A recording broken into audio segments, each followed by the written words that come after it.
Hello guys, yesterday நம்ம அக்கா பையன் பர்த்டேக்கு கேக் ஆர்டர் கொடுத்துருந்தோம். ஆலங்குடி மைஸ் கேக்கில் நம்ம வந்து கேக் ஆர்டர் கொடுத்துருந்தோம். நம்ம ஒன்று எக்ஸ்பெக்ட் பண்ணி கேக் ஆர்டர் கொடுத்தது பெரிய டிசப்பாயின்மெண்ட்.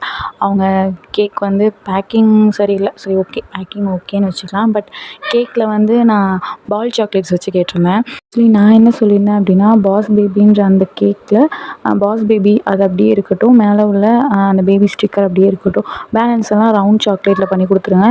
ஃபுல் அண்ட் ஃபுல் அந்த ப்ளூ தீம் எனக்கு வேணாம், சாக்லேட்டில் பண்ணி கொடுத்துருங்கன்னு தான் நான் ஃபுல்லாகவே சொல்லியிருந்தேன்.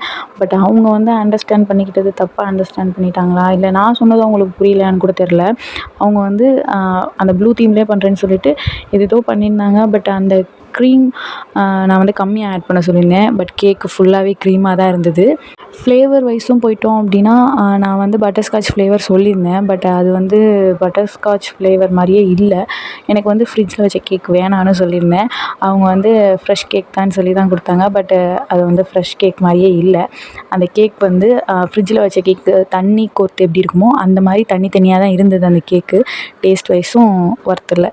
ப்ரைஸ் வைஸ் போயிட்டோம் அப்படின்னா, அந்த கேக் வந்து 1700க்கு ஒர்த்தான்னு கேட்டால் சத்தியமாக அந்த கேக் ஒர்த்து கிடையாது.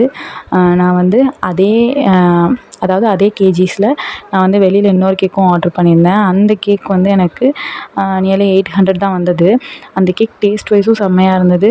நான் வந்து அவங்கக்கிட்ட சொல்லவே இல்லை ரசமலாய் ஃப்ளேவர் போடுங்க அப்படின்னு சொல்லிட்டு. ரசமலாய் ஃப்ளேவர் வந்து எனக்கு 800க்கு 2 கேஜிஸ் பண்ணி கொடுத்துருந்தாங்க.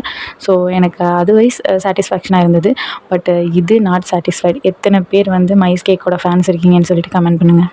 அக்கா பையன் சுத்தமாக நிற்கவே இல்லை கேக் கட்டிங்க்கு. பிகாஸ் நம்மளை வச்சு ஏதோ பண்ணுறாங்க, பலூன்லாம் இருக்குது அப்படின்னு சொல்லிட்டு பயந்து ஒரு மாதிரி ரஷ்ஷாக இருந்ததும் அழுக ஆரம்பிச்சிட்டான்.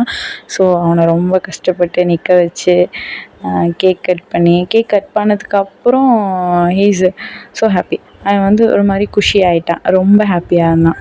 எத்தனை பேருக்கு அக்கா பசங்க இருக்காங்கன்னு சொல்லி ரெட் கமெண்ட் பண்ணுங்கள். Okay, Tata, bye bye. Next வீடியோவில் பார்க்கலாம்.